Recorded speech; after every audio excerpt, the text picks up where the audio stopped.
Laura Bennett changed her mother's sheets at 3:14 in the morning. She had crushed pills into applesauce. She had warmed soup that Ruth forgot she had asked for. She had missed work meetings, canceled dinners, ignored her own back pain, and whispered prayers in hospital hallways that smelled like medicine and old fear. For 4 years, her brothers said they were too busy to come.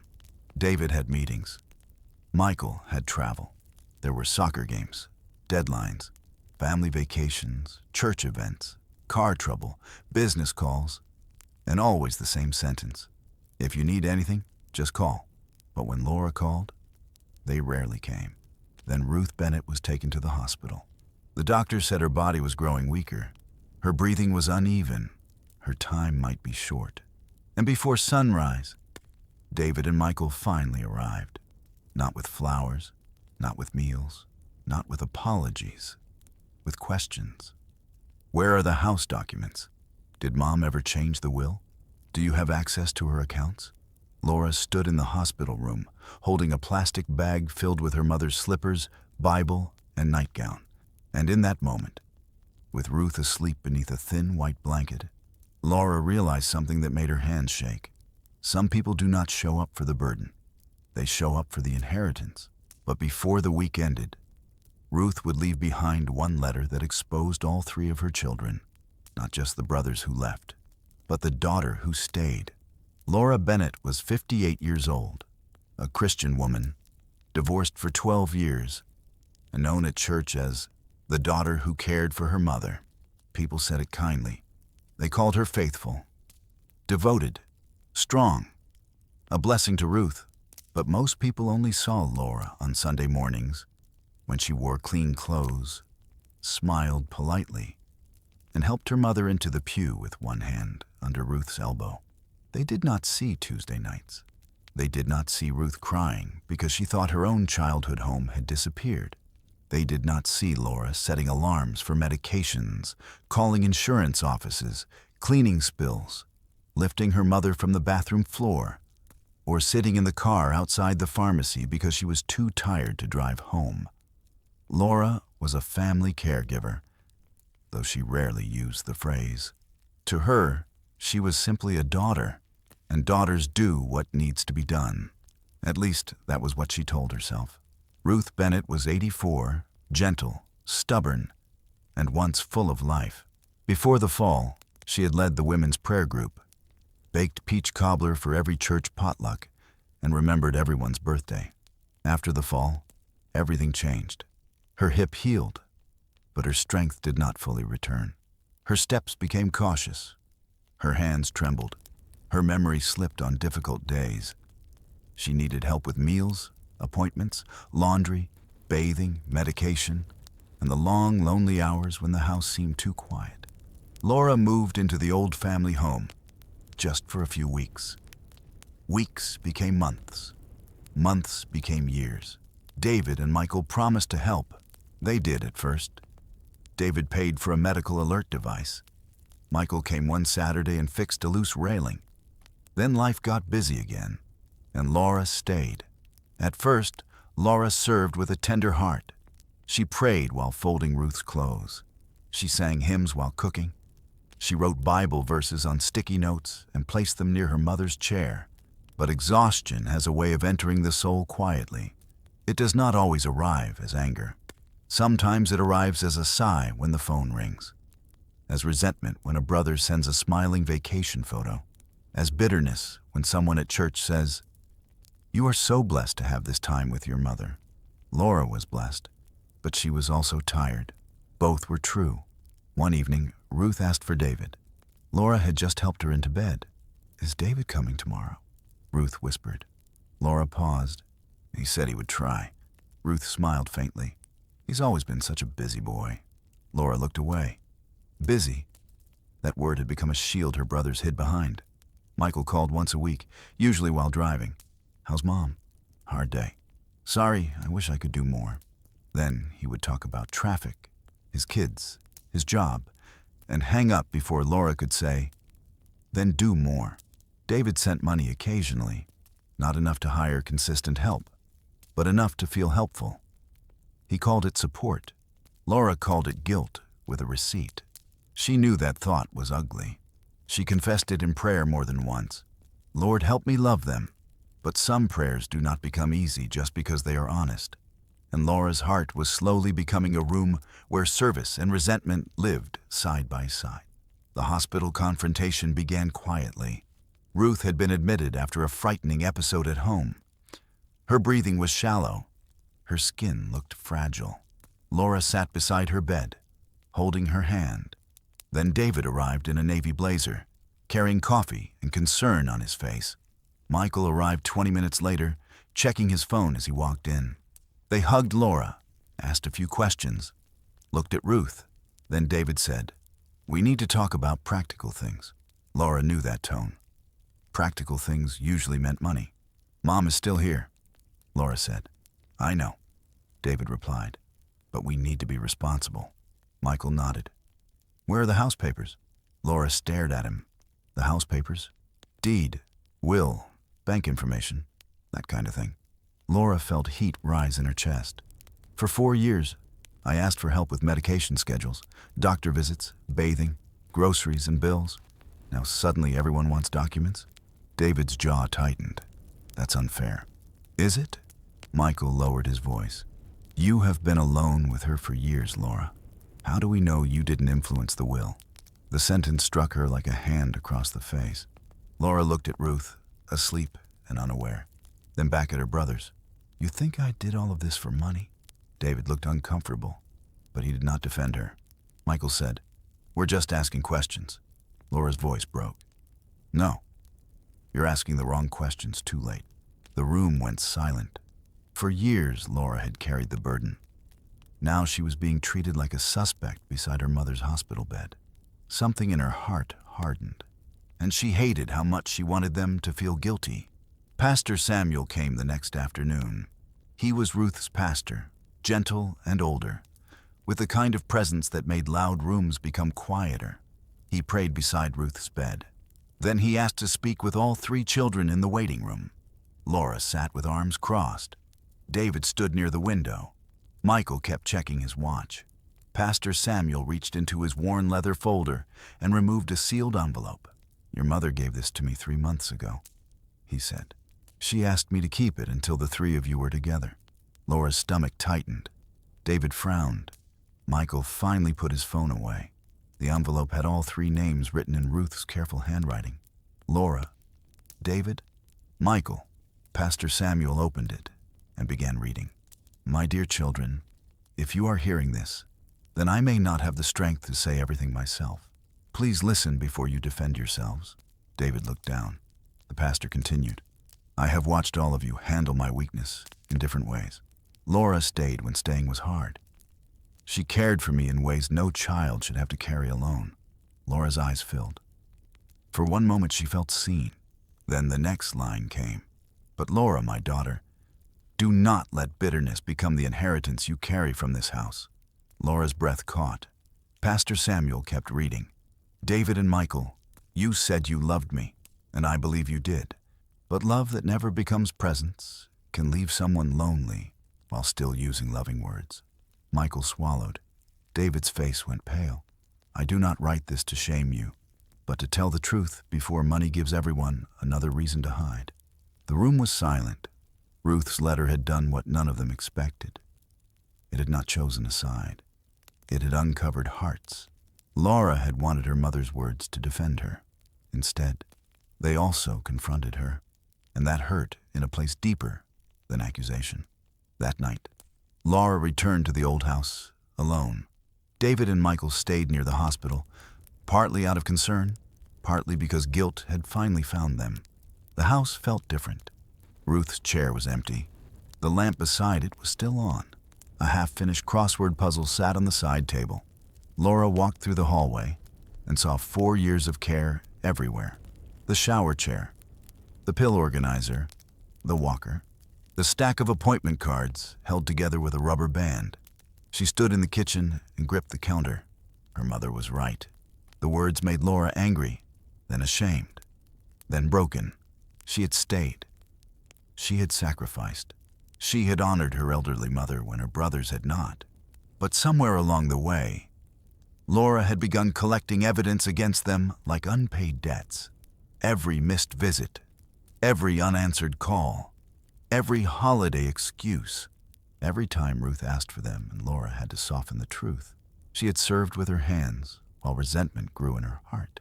Laura sank into Ruth's chair and cried, "Lord, I did the right thing," she whispered. "Why does my heart feel so wrong?" The room gave no answer. Only the clock ticked. Laura reached for Ruth's Bible. It opened near Galatians, where Ruth had underlined a verse, "Bear one another's burdens, and so fulfill the law of Christ." Laura stared at the words. One another. Not Laura alone. Not David and Michael absent. Not love turned into martyrdom. Not service turned into bitterness. One another. For the first time in years, Laura did not pray, "Lord, make them help me." She prayed, "Lord, do not let my pain become my inheritance." The next morning, Ruth woke briefly. Laura was beside her. David and Michael stood awkwardly near the foot of the bed. Ruth's eyes moved slowly from one child to the other. "My children," she whispered. Laura leaned closer. "We're here, Mom." Ruth smiled faintly, all at once. "Must be serious." A small laugh escaped Laura before turning into tears. David stepped forward. "Mom, I'm sorry." Ruth looked at him. "For what?" He struggled. "For saying I would come and not coming." Michael wiped his eyes. "For letting Laura carry what belonged to all of us." Ruth closed her eyes for a moment, then whispered, "Do not wait until death teaches you how to be family." Those were the last clear words she spoke to all three of them together. 2 days later, Ruth passed peacefully in the early morning. Laura was holding her hand. David was asleep in the chair. Michael was standing by the window, crying silently. Grief came differently to each of them. For Laura, it came with exhaustion. For David, with regret. For Michael, with fear that he had missed years he could never recover. After the funeral, they met at Ruth's house with Pastor Samuel and the attorney. The word inheritance sat in the room like a storm cloud. David avoided Laura's eyes. Michael kept rubbing his hands together. Laura felt numb. The attorney opened the will. Everyone expected Ruth to divide the house between the 3 children, or perhaps leave it to Laura. But Ruth had done something none of them expected. The house was to be sold. A portion would be divided among the children, but a significant portion would create a care fund through the church for elderly members who had no consistent family support. Laura looked up sharply. David whispered, "What?" The attorney continued reading Ruth's note. "I do not want my children to fight over the house where they forgot to love one another." No one spoke. The house was no longer the prize. It had become a mirror. Ruth's story brings us to a truth that many families avoid until the hospital room, the funeral home, or the reading of the will. Honor is not only a word spoken after someone dies. Honor is presence while they are living. Exodus 20:12 says, "Honor your father and your mother." That command is not limited to childhood. It does not end when parents become old, inconvenient, repetitive, weak, or dependent. To honor is to recognize worth.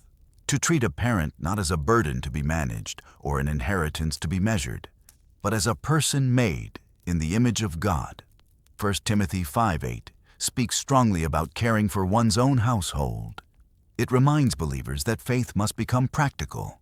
Prayers matter. Words matter.